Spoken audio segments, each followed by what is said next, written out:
Cherry on Top is written, produced, and hosted by Matt Rebar. Chapter 5. The following morning, Cherry, Emily, and Hayes all arrived a little late to Lorraine Investigative Services. It was no simple coincidence that last night's drink count at Sylvia's was high. "Claire's looking for you," Barbara muttered to the group after Cherry arrived and joined Emily and Hayes at their computers. "Why didn't you say anything? I've been here for 15 minutes, Hayes questioned with a soft, furrowed brow. "Because Claire didn't want just you, she wanted all three of you." Barbara rolled her eyes and returned to her game of solitaire.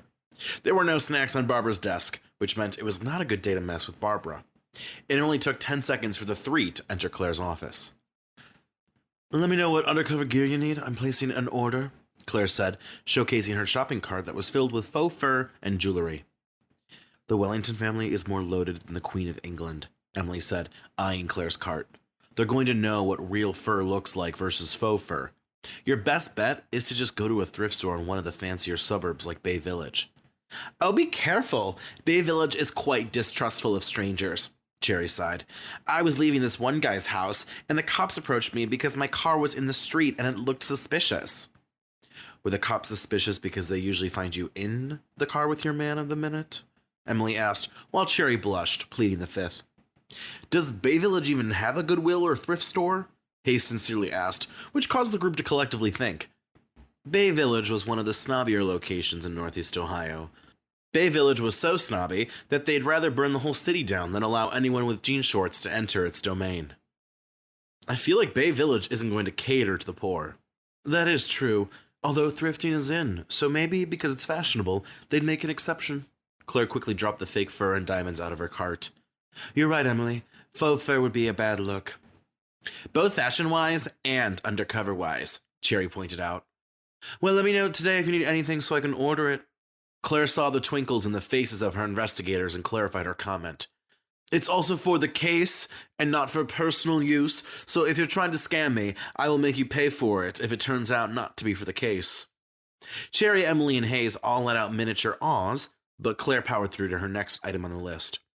"Also, we'll be having a morning meeting at 10 a.m. with Battery, so I expect you to be on time tomorrow morning." Battery was the nickname of Lorraine Investigative Services IT guy, whose real name was Damian Rogers. He was a skinny, smart kid who could tell you everything you needed to know about any piece of technology. Claire had found him a couple years ago and had immediately brought him on. Battery handled everything from hacking, searching, data mining, and data searching, equipment modifiers, and equipment handling. Battery got his nickname on his first day, when Barbara asked if he was good with batteries. "Fine, I'll pencil that in," Cherry softly snarled. "Anything else?"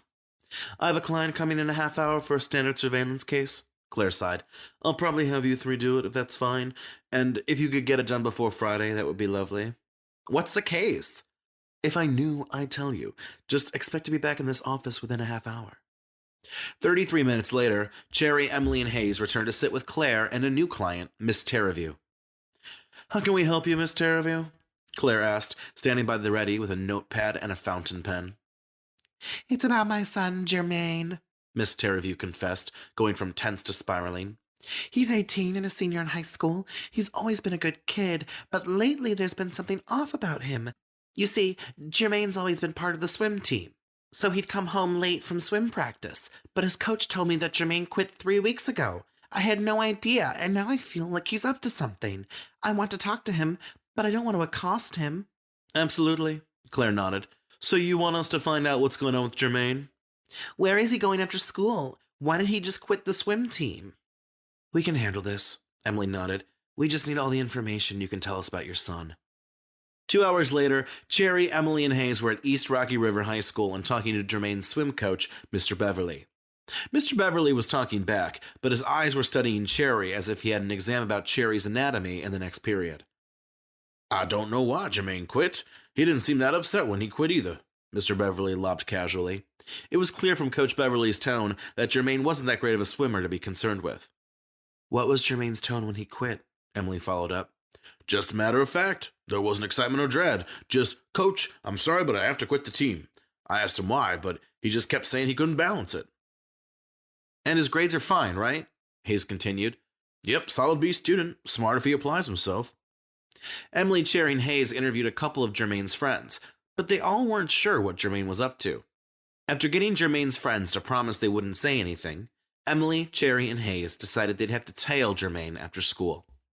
Emily, who could blend in like a chameleon, would watch for Jermaine while Cherry and Hayes waited in Cherry's car. Emily would confirm what direction Jermaine was headed, and Cherry and Hayes would follow Jermaine. Emily would catch up later in her own car. Emily watched Jermaine walk to his car in the parking lot, texting Cherry and Hayes about it. The students were all scrambling to leave the school as if freed from prison sentences. Soon after Emily confirmed the news, Cherry and Hayes positioned themselves 2 cars behind Jermaine in the long, winding line which was slowly emptying out onto the street. Emily texted, Hayes informed Cherry. She just got to her car, but she's a bit back. We're in a good position. You'd know about good positions, Hayes chuckled. And I know you wouldn't, Cherry quickly added, which soured Hayes for a second. A few minutes later, Jermaine turned right. The car in front of them turned right as well, and so Cherry and Hayes were able to turn right before oncoming traffic cut them off. Hayes continued to text Emily updates as they followed Jermaine west. Where are you going, Jermaine? Cherry muttered as he turned left. We don't know, that's why we're following him, Hayes sassed. Don't be mean, Cherry rolled her eyes. You're acting as upset as that one time you had a crush on the barista at Root Cafe, but it turned out she had a crush on me instead. I wasn't upset about her having a crush on you, Hayes cried out. I was upset that you entertained the idea and went out on 5 dates with her. What am I supposed to do, turn down dates? Cherry said, appalled at the idea. I have a reputation to uphold. That reputation is like that bridge in the flats that broke because of a truck. It doesn't hold anything. Jermaine turned into a parking lot and stopped the vehicle. Cherry drove into the lot, while Hayes kept his eyes on Jermaine. He's going into that pottery place, Pot and the Fire. Pottery? What's he doing in there? Cherry guffawed. We should send Emily inside, Hayes explained. She's as noticeable as a pen. Emily arrived 2 minutes later and entered Pot and the Fire under the guise of a parent. Emily texted the two that she didn't see Jermaine in the store. Fine, we'll send the big bucks in. Cherry immediately made her way to the door, swung it open, and entered. Hi, welcome to the Pot and the Fire. I'm Sasha. The receptionist smiled. Emily gave a glance over to Cherry and Hayes, unsure why they were barging in. Emily then returned to looking at a class schedule. I'm Liz, and this is my husband, Bob. Cherry lied casually. After all, Cherry did believe that undercover operations were her specialty. We are looking to make a plate. A special plate. So we wanted to see your options, decide whether or not this was up our alley. Hayes eyed Cherry, specifically over the concept that they wanted to make a single plate. Absolutely. Let me show you our price plan. Sasha pulled out more paperwork. Apparently the desire to make a single plate wasn't weird in the grand scheme of Pot and the Fire. Could we see the place first? Hayes asked in a deeper-than-normal voice, which made Emily's mouth slash into a tighter grimace. We're visual learners? Sure, Sasha said, unfazed. Emily, would you like to accompany us on the tour? I would love that, Emily said in a voice that sounded like she didn't really care either way. Emily hadn't even bothered giving a fake name. As if giving a museum tour, Sasha walked backwards while talking about the space. They walked through the main design studio, past a couple kilns. This is where most of the designing takes place. We have 2 classrooms and 2 small collaborative spaces in the back. This wall here is where people find their paints and other design materials. And over in the corner is our little clay pile. I say little because, as you can see, it's not little. Not even undercover expert Cherry could fake laugh her way through that one. Although Cherry tried to lob a fake laugh, which sounded exhausted rather than humorous. Could we see all the classrooms in collaborative spaces? Cherry asked. All 4 rooms? Sasha said, a bit taken aback as if Cherry was asking to see the staff room. Yes, Cherry said, not falling for Sasha's taken aback attitude. My husband and I are not going to make our mug here until we learn who you are. I thought you wanted to make a plate. Well, I want to make both a plate and a mug and maybe more, Cherry countered quickly to hide her mistake. Emily released a steam of aggressive breath from her nostrils, which would make any dragon jealous. All right, let me show you the rooms. Sasha took them through the classrooms and the 2 meeting rooms, only to find them all empty. Cherry, Hayes, and Emily eyed each other. Jermaine was not in any of these spaces. Well, can I help you buy time? Sasha asked, going into saleswoman mode. After excusing themselves naturally with pamphlets and phone numbers to call back, Cherry, Emily, and Hayes huddled up in the back of the parking lot. I'm confused. Didn't you see him go in there? Emily asked Hayes. I swear he did. Hayes looked at the other stores. I had my eyes on him rather than the road. Well, Jermaine wasn't there, Cherry cried. I know, Hayes barked back. I was there when we went through the rooms too, you know. Well, we didn't check the bathrooms or the staff room, Emily pointed out. So what are we going to do? 5 minutes later, Emily entered the pottery place again, and Sasha greeted her. You know what? I seem to have lost my keys, Emily admitted, although she didn't really appear to look as frantic as a keyless person would truly be. But Sasha was dedicated to being the best employee ever. Oh no, Sasha gasped, as if nuclear annihilation was on a 24-hour countdown. Well, let me help you. While Emily and Sasha scoured the front for keys, Cherry and Hayes broke into the back of Pot in the Fire. Broke into was a strong turn of phrase. After all, the back door was open and seemingly accessible to everyone. Although Cherry and Hayes were a bit nefarious, as a true breaker and enter would be. All right, you check the locks in the bathrooms, Cherry told Hayes as they walked down the back hallway. I'll check the staff lounge. It took Hayes 5 seconds to find both bathrooms empty. There was an office, but it was locked. Cherry, who was a bit ahead, arrived at the staff-only door. There was a window pane, but it only gave a view of half the room. Cherry popped open the door and looked inside. Over on the couch, she saw Jermaine, who was seated next to a girl. Jermaine and his mystery girl were chatting and enjoying each other's company. Cherry quickly took a couple photos on her smartphone before slowly turning around and running towards the exit. Can I help you? A voice cried out. Cherry and Hayes turned around to find a high school girl standing behind them. She looked a little confused and a little pissy, but seemed to be trying to keep her grace and composure together. Cherry realized that this was the girl who Jermaine had been seated with in the lounge. Sorry, I'm just browsing, Cherry smiled. Do you work here? I do, the girl said. I'm Tracy. Nice to meet you. We're just looking at a pottery place we can go to just to create a few pieces. It's a great time here, Tracy nodded. Well, let me know, or Sasha know, if you have any questions. Tracy turned and headed back into the staff lounge. That girl was with Jermaine, Cherry hissed. We need her last name, Hayes whispered, texting Emily to see if she could see any of the staff names on the wall by reception. Cherry and Hayes exited the back room and walked around the shopping plaza to the front. They arrived back at Cherry's car to see Emily already standing there. Tracy Bekowitz, Emily informed. The full names were on the staff schedule posted behind the desk. Did you find your keys? Hayes jokingly asked. Oh, they were on the floor by the kiln the whole time. Emily softly chuckled.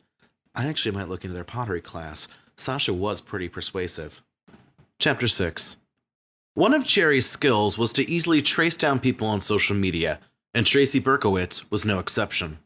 Family-friendly Facebook, a dead Twitter account, but a very active Instagram, Cherry mused while glued to her phone. The three were now back at Lorraine Investigative Services. Ew, Tracy's Instagram is one of those artsy Instagram blogs. You can't trust people with those type of Instagrams. Maybe you found your real calling, Cherry, Hayes joked. You can identify people's personality and trust levels through social media. As if your Instagram is any better, Emily rolled her eyes. Any pics of Tracy with Jermaine? Nope, Cherry confirmed. Tracy goes to East Rocky River High, just like Jermaine, except she's off doing art projects. She's not the type to be on the football field. Also, hot info, Tracy's Facebook status is set to single. I'm not surprised. Us artistic folks are hard to peg down. Us artistic folks? Emily is more skeptical than an entire conspiracy convention. I didn't know you were the artistic type, although to be fair, you're easy to peg down. I've been known to draw and paint, Cherry confessed. It's a casual hobby. Do you mean people draw and paint you? Hayes followed up while Cherry snorted. That does happen once in a while. I have a great wall full of those artistic pieces. More like porn, I imagine, than art. Emily coughed while Claire entered the room. We're almost ready for Friday. Claire looked like a robin who had the juiciest worm in the room. Let me know if you have any questions. My only question is how much cleavage should I show? Cherry asked. Should I aim to be a little slutty or very slutty? Since you're normally the latter, it might be fun to try and be less slutty, Emily suggested, while Claire switched gears. Moving on, where are we with the Jermaine case? We traced him down to a pottery store. He was in the back of the store with some high school chick. A girlfriend, perhaps? Claire asked the room at large to a I don't know shrugs. Well, call the mother and see if she wants to continue. Minutes later, Cherry was on the line with Jermaine's mother, Mrs. Terraview. Mrs. Terraview, can I call you by your first name? Cherry asked. No, I'm good with Miss Terraview. Okay, a little impersonal, but okay. Is there an update for me, Raspberry? It's Cherry? Cherry said with a bit of sass in her tone. Hayes, recognizing Cherry's tone as one that would escalate into pure sass, grabbed the phone line. Miss Terraview, we've successfully traced Jermaine after school today. He was with a high school girl at Pot in the Fire. Oh my gosh, she was at a weed store? Miss Terraview's voice sounded 3 pitches too high. No, it's a pottery store. Oh my gosh, it's even worse. What would a high school varsity swimmer be doing at a pottery place? I could think of worse things, Cherry muttered from next to Hayes. Smoking pot for one. Well, would you like us to investigate further, or can you handle it from here? I'm not really the confrontational type, Miss Terraview said over the line. Cherry opened her mouth to say something, but it was Emily who clapped a hand over Cherry's mouth. Well, we could help you with that, Hayes said, even though his tone was a bit uncertain. He's still at the Pot in the Fire. We could go now. I'll see you at the Pot in the Fire in 15 minutes, Mrs. Terraview demanded before ending the call. Hayes, Emily, and Cherry looked at each other, a bit confused. It seemed as if they were going to confront Jermaine at the pottery store. Well, that didn't seem confrontational at all, Cherry snapped. Mrs. Terraview thinks she's the nice girl lead role in the musical, when she's clearly the bitch. Well, I'm glad you're finding ways to relate to Mrs. Terraview after all, Emily added in before walking out the door. If you're going to pick me up a smoothie from Pulp, that would be great, Barbara chimed in with demands. I think there's one in the same plaza as that pottery place. I suppose we could, Hayes shrugged. What smoothie do you want? Could you get me a tropical mango smoothie with whey protein and energy shot and made with apple juice instead of orange juice? Can you text me that order? Hayes said, taken aback by the fancy smoothie order. Are you sure you can't remember? Barbara looked confused as if she had simply asked for water. I can barely remember the first initial of my license plate, Hayes sighed. Oh, I know my first initial, Cherry perked up. That's because your license plate is Cherry 69, Emily cut in. I'm surprised the state of Ohio allowed that, but then again, our state government is flawed and poorly managed. Leave local government alone, Cherry swatted her hand like she was trying to shoo away a pesky firefly. I was able to get that license plate because I bribed the DMV. With what? Emily looked taken aback. It had to be cash because I don't think anyone at the DMV would be sexually interested in you. It was a 20 and maybe a little tit flash, Cherry said, while they piled in to get to the Pot in the Fire and eventually Pulp, the smoothie place. Mrs. Terraview was waiting for them in the parking lot. Together, the foursome walked into the pottery place. Secretary Sasha looked a bit taken aback to see a whole gaggle enter, especially faces that had only been in here about an hour ago. What's going on? Sasha questioned, turning from each member of the mob. We have to be honest, Cherry sighed to Sasha. The 3 of us are investigators, and this stern woman is Mrs. Terraview. It took a few seconds for Cherry to land on the word stern to describe Mrs. Terraview. Stern? Sasha looked the woman up and down as if she was holding a bomb. Oh goodness, what is this about? We're here to see Tracy. Miss Terraview's tone of the name Tracy was the tone one might use to say the name of one's worst enemy. I think Tracy's hosting a class right now, Sasha said, looking around as if some fellow pottery makers were going to bail her out of this one. Instead, the couple pottery makers were spinning and forming clay. No lifeboat was coming for Sasha. Well, I hate to be the dean, but I'm gonna go into that class, Cherry said. Her voice was much sweeter than Mrs. Terraview's. I don't know if you should just barge into that class. Sasha could tell that this battle was slowly being lost and was wondering how she could even try and salvage this. Do not tell me what to do, Cherry spat, as if Sasha had demanded an outrageous order. I'm gonna go in there right now. Cherry barged past the reception area and arrived at the first classroom, which was empty. Emily, Hayes, and Miss Terraview were right behind Cherry. Sasha, unsure of what to do, trailed the group with a vibe of, what the hell should I do, plastered across her face. Clearly, Sasha's orientation and work experience had not taught her what to do in this situation. Cherry moved to the second classroom to find a class in session featuring a ton of older women. At the head of the room, and teaching, was Tracy. What's going on? Tracy asked to the whole SWAT team of individuals that had entered the classroom. The students of the class acknowledged the new group, but continued to grind their clay into creations. Where's Jermaine? Mrs. Terraview softly shrieked, as if she was starring in a cheap remake of the movie Taken. Where's my son? If there had been a couple of old people who had yet to acknowledge the intrusion, all heads were up now. Some were messing up their pottery by staring at the confrontation playing out in front of them. Jermaine? He just left. Tracy paused. What's going on, Mrs. Terraview? And why do you have these strangers? Wait, you were here earlier. What's going on? Why did Jermaine quit swim club? Why was he here with you? Emily asked quietly. Most of the old folk in the room had abandoned their projects and instead tuned in for the free entertainment. Jermaine quit swim club because he doesn't like it, Tracy sighed. He just didn't know how to tell you he didn't like it. He knows you value his swim team status, and I'm not his girlfriend, I'm just a friend. Jermaine likes drawing and art, so we help each other on art projects. Jermaine doesn't have an artistic bone in his body, Miss Terraview argued, as if she knew every bone in Jermaine's body personally, and said bones would inform her if the information wasn't accurate. Well, how about this? Tracy held up a beautiful vase that was behind her. Your son made that vase. Miss Terraview gasped like she had been shown a porn starring her son. He can't have, Mrs. Terraview moaned as if her son's vase had been involved in a terrorist plot. He's a swimmer. Get over it, Tracy snapped. He's not a swimmer. Jermaine is an artist. Why do we have to be so dramatic about this? Hayes questioned to the whole room. If he likes to draw, let him draw.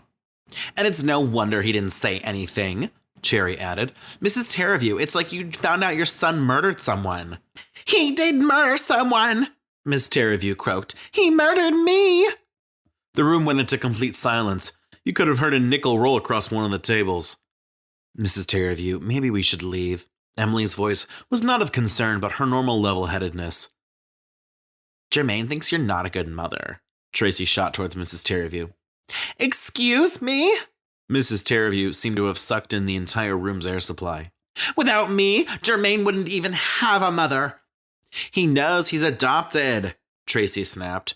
Jermaine found the adoption papers last month in your file cabinet. The old people in the room seemed to have forgotten about the pottery altogether. Cherry and Hayes had to suck in a lot of air themselves to remain quiet. How dare he touch my file cabinet? Mrs. Terraview's priorities on the status of her file cabinet seemed odd, but fair. Well, it seems like you need to go talk to your son, Emily muttered, and so Cherry and Hayes slowly made for the door, but Mrs. Terraview had a different idea. No, Mrs. Terraview snarled. You need to arrest this harlot who is entrapping my son. Oh, we don't actually do that, Emily explained. We do investigative services, we're not actually cops. Cherry almost opened her mouth to say that they could legally do citizens' arrests, but then she remembered how much that she didn't like Mrs. Terraview and didn't feel inclined to help the woman. In the past, Cherry had arrested, detained, possibly kidnapped, and dragged individuals to justice. Some of those had occurred in the bedroom. Then I'll handle her. Mrs. Terraview rushed forward and tackled Tracy to the ground. The seniors all watched, muttering amongst themselves who was going to win. Hayes and Cherry rushed forward to grab onto Mrs. Terraview, who was rolling around the ground with Tracy in her clutches. This slut ruined my son, Mrs. Terraview told the room, as if it justified her assault on Tracy. If only it were so easy to assault people like that, Cherry thought. It doesn't sound like that to me, one of the old folks said from the pottery class-turned audience. Sounds like your son's just trying to figure out himself, dear. Who asked you, you old bag? Mrs. Terraview snarled, and that's when the seniors began to throw pottery tools at Mrs. Terraview. Apparently, seniors did not like it when someone insulted one of them. Finally, Cherry and Hayes were able to grab a clay-reeking Mrs. Terraview. The two investigators rushed Mrs. Terraview out of the room like she was a president who almost got assassinated. Emily, Sasha, and Tracy followed behind like detailed security. Tracy was lucky. She had no clay remnants from the senior citizen's attack. You're a psycho. Call the cops, Sasha, Tracy barked. No, Sasha, we can handle this, Emily said calmly, the complete opposite of Tracy's hysteria. Sasha, call the police, Tracy demanded, her voice now causing the other casual pottery makers to turn around. Sasha, no, we got this, Emily whispered, looking as if this whole thing happened all the time. It was no big deal. Sasha looked between the two girls as if she was torn between wearing a dress or pants to happy hour. We got this, Emily reiterated. Sasha, you pick up that phone now, Tracy spat. Sasha was now at the receptionist's desk, but she paused as if she had forgotten to move her laundry from the washer to the dryer. Below Sasha, glimmering as if God was shining a spotlight from heaven, was a handheld phone. It was probably one of the only handheld phones on the block. Sasha, don't waste the minutes. Emily's argument was pretty solid. Look, Mrs. Terraview is in the parking lot now. We're fine. Okay. Sasha sighed as if she was being negotiated from jumping off the ledge. I'm telling Jermaine, Tracy screamed as she went back to the classroom. Damn it, someone threw a small clay blob on my tits, Cherry sighed, wiping the blob off her sexy blouse and onto the parking lot ground. Mrs. Terraview, do you want to explain this? No, I need to go see my son, Mrs. Terraview cried out, driving off in a blind rage. Emily caught up with them. We better get out of here, Emily said to the duo. We can never step foot in that pottery place ever again, Cherry cried. Good, I wasn't planning on it, Emily said, climbing into the passenger seat. Should we go after Mrs. Terraview? I want to say no, Cherry answered immediately. We didn't get paid that much to help Mrs. Terraview anyway. We didn't even make enough money for a month's worth of pottery sessions. Cherry on Top is written, produced, and hosted by Matt Rebar.